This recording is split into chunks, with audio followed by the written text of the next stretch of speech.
Akademi Militer Utama Israel di Tel Aviv resmi lenyap dihantam serangan balasan besar-besaran dari koalisi 4 negara Timur Tengah. Dalam hitungan menit, bangunan yang selama ini digembar-gemborkan sebagai pusat lahirnya elit militer terbaik luluh lantak jadi puing. Tidak ada drama panjang, tidak ada kesempatan menyelamatkan simbol kebanggaan itu. Rudal-rudal langsung jatuh bertubi-tubi tepat sasaran. Israel tidak sempat bernapas setelah sebelumnya nekat melakukan penyerangan acak terhadap 6 negara Timur Tengah hanya dalam waktu 72 jam. Langkah gegabah itu kini dibayar kontan. Serangan kali ini bukan sekadar peringatan, melainkan tamparan keras ke wajah pemerintah Israel. Sistem pertahanan Iron Dome yang digadang-gadang kebal serangan, nyatanya hanya mampu mencegat sebagian kecil. Sementara sisanya menghantam akademi tanpa ampun, membuat kawasan Tel Aviv berguncang hebat. Katanya Iron Dome bisa menahan ribuan rudal, ternyata malah bolong kayak jaring ikan. Koalisi 4 negara ini bergerak cepat, terkoordinasi, dan penuh strategi. Drone tempur menutup langit, rudal menghantam dari berbagai arah, dan artileri jarak jauh memastikan tidak ada celah untuk akademi bertahan. Dalam hitungan jam, bangunan yang dulu megah kini jadi lokasi reruntuhan terbesar di Tel Aviv sejak perang terakhir. Ironis banget, tempat yang katanya markas pelatihan otak-otak brilian militer Israel justru jadi laboratorium gratis buat uji coba rudal musuh. Bukan cuma bangunan yang hancur, tapi juga wibawa Israel di hadapan sekutunya. Para kadet militer yang sedang latihan langsung dievakuasi dalam kondisi panik. Sebagian bahkan mengalami luka akibat ledakan. Asap hitam tebal membumbung tinggi, terlihat hingga puluhan kilometer. Media internasional langsung menyorot bagaimana mungkin Akademi Utama Pertahanan bisa dihancurkan secepat itu. Jawabannya jelas, kesombongan Israel sendiri yang memicu bencana ini. Kalau selama ini mereka sok jagoan dengan serangan ke negara lain, sekarang gilirannya merasakan jadi sasaran tembak. Karma datang lebih cepat dari paket kilat. Israel mencoba menutupi kerugian dengan klaim kerusakan tidak signifikan, tapi gambar satelit dan rekaman lapangan berkata sebaliknya. Akademi yang tadinya megah kini benar-benar rata dengan tanah. Tidak ada ruang untuk narasi manis, yang ada hanya puing, asap, dan teriakan histeris. Dunia internasional melihat ini sebagai salah satu kegagalan militer paling memalukan sepanjang sejarah modern Israel. Negara yang katanya tak terkalahkan, ternyata gampang banget dihancurkan, kayak gedung kos-kosan kena ledakan gas. Koalisi 4 negara Timur Tengah tidak main-main ketika memutuskan untuk membalas serangan Israel. Mereka datang dengan perencanaan matang, koordinasi rapi, dan persenjataan yang membuat seluruh Tel Aviv lumpuh total. Begitu sinyal serangan dimulai, langit kota langsung dipenuhi oleh drone tempur yang terbang dalam formasi raksasa. Radar pertahanan Israel sempat mendeteksi pergerakan itu, tapi terlambat. Rudal balistik jarak jauh sudah dilepaskan dari berbagai arah, menyasar langsung ke titik vital, Akademi Militer di Tel Aviv. Serangan berlangsung dalam beberapa gelombang. Gelombang pertama berupa hujan rudal presisi yang menghantam bangunan utama akademi. Dinding baja yang dirancang tahan ledakan hancur berkeping-keping, meninggalkan kawah besar di tengah kompleks. Gelombang kedua datang dengan drone kamikaze yang menghantam barak kadet dan gudang persenjataan. Ledakan beruntun mengguncang kawasan, memicu kebakaran besar yang tak mampu dipadamkan tim darurat Israel. Gelombang ketiga lebih brutal. Artileri jarak jauh yang ditembakkan secara simultan dari beberapa titik membuat sisa bangunan runtuh total. Iron Dome, sistem pertahanan kebanggaan Israel, kewalahan menghadapi skala serangan ini. Dari ratusan rudal yang ditembakkan, hanya sebagian kecil yang berhasil dicegat. Sisanya meluncur mulus menghantam target. Kalau biasanya Israel suka pamer Iron Dome di depan media, kali ini lebih mirip Iron Donut, bolong di mana-mana dan bikin malu. Kekuatan serangan ini bukan hanya soal jumlah rudal, tapi juga soal kecerdikan strategi. Koalisi menggabungkan teknologi lama dan baru, membuat pertahanan Israel kebingungan. Rudal-rudal dummy digunakan untuk mengalihkan perhatian, sementara rudal utama masuk dengan akurasi tinggi. Drone siluman terbang rendah berhasil menembus radar tanpa terdeteksi, dan begitu meledak, kerusakan yang ditimbulkan berlipat ganda. Ibarat main catur, Israel kira lagi main sama pemula, ternyata lawannya Grandmaster yang bikin mereka skakmat dalam 10 langkah. Akademi Militer Tel Aviv yang dulunya dilengkapi bunker bawah tanah juga tidak luput serangan. Rudal bunker buster khusus digunakan untuk menghancurkan menghancurkan ruang komando di bawah tanah. Ledakan besar terdengar hingga radius 20 km, membuat warga sipil di Tel Aviv ketakutan. Pemerintah Israel hanya bisa menghimbau warganya berlindung di tempat aman, meski jelas tidak ada tempat yang benar-benar aman saat itu. Lebih parah lagi, serangan ini direkam secara real-time oleh koalisi. Rekaman drone memperlihatkan bagaimana satu demi satu bangunan runtuh, gudang meledak, dan kendaraan lapis baja yang diparkir di kompleks akademi terbakar seperti mainan plastik. Video itu kemudian bocor ke media sosial dan viral dalam hitungan jam. Orang-orang Timur Tengah yang biasanya jadi korban serangan Israel, kali ini nonton gratis tontonan kebalikan. Tentara Israel lari tunggang langgang kayak mahasiswa kabur dari kelas statistik. Reaksi militer Israel pun kacau balau. Komando pusat kebingungan, pasukan darat telat bergerak, dan sistem komunikasi terganggu akibat serangan elektronik. Situasi ini membuat akademi yang seharusnya jadi jantung pendidikan militer Israel berubah jadi kuburan terbuka untuk reputasi mereka. Serius, ini bukan cuma kekalahan fisik, tapi juga kekalahan moral. Kalau kampus elit militernya aja gampang dihancurkan, gimana mereka mau klaim siap perang besar?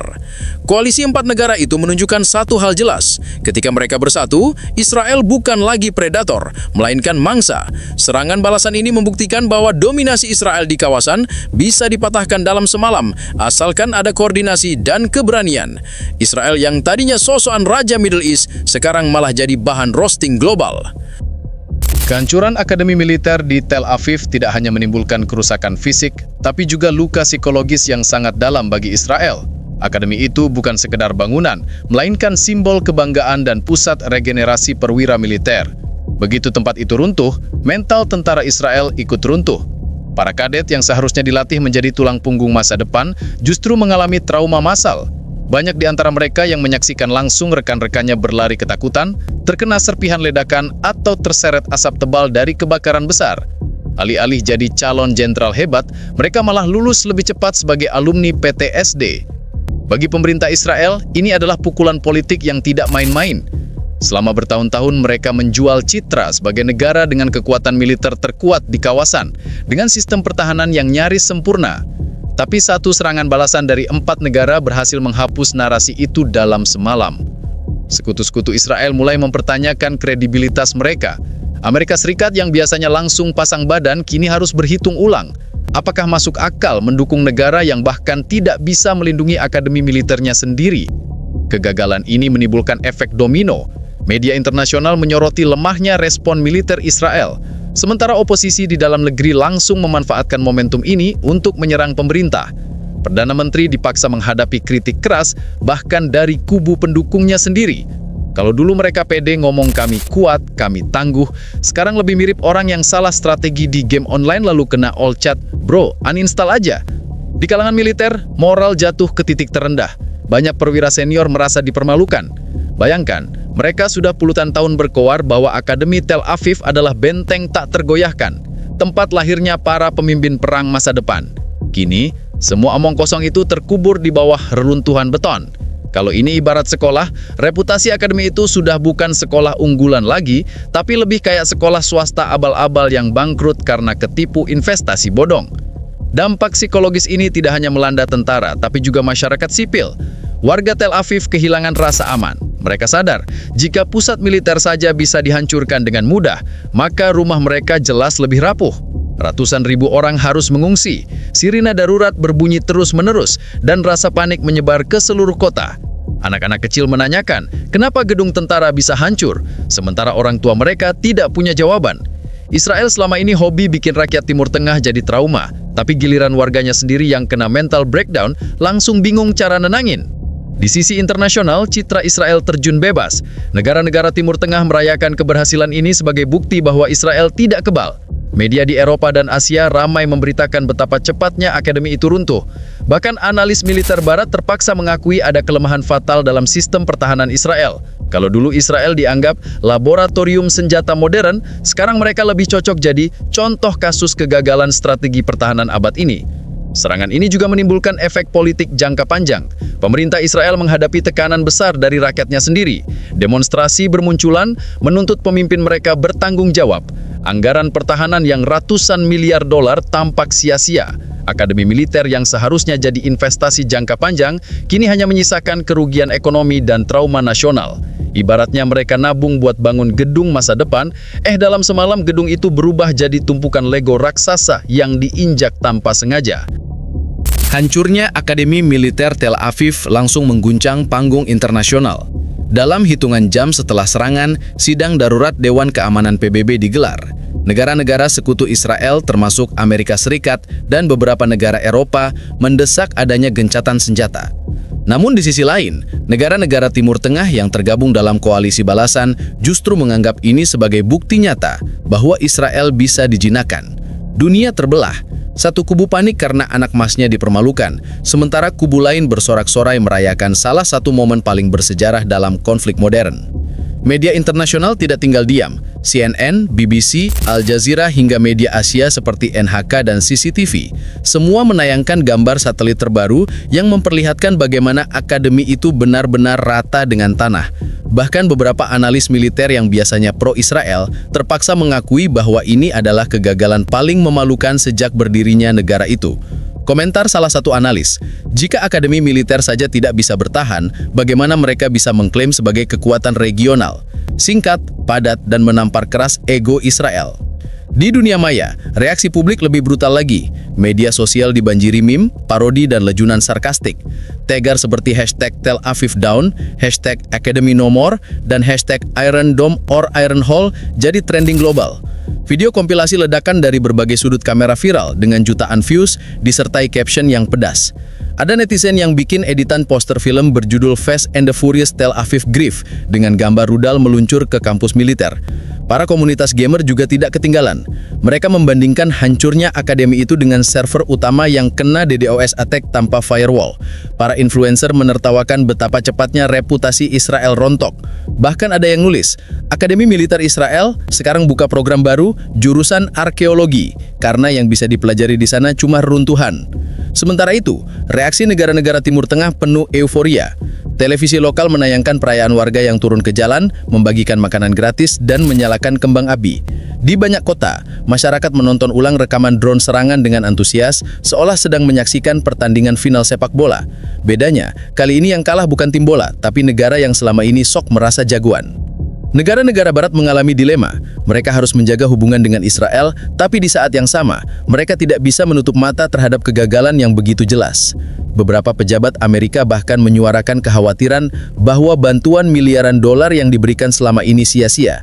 Bayangin aja, duit pajak rakyat AS yang harusnya buat kesehatan, pendidikan, malah dipakai buat bangun kampus militer yang akhirnya jadi puing dalam semalam. Itu lebih menyakitkan daripada beli iPhone baru terus jatuh nyemplung tegot.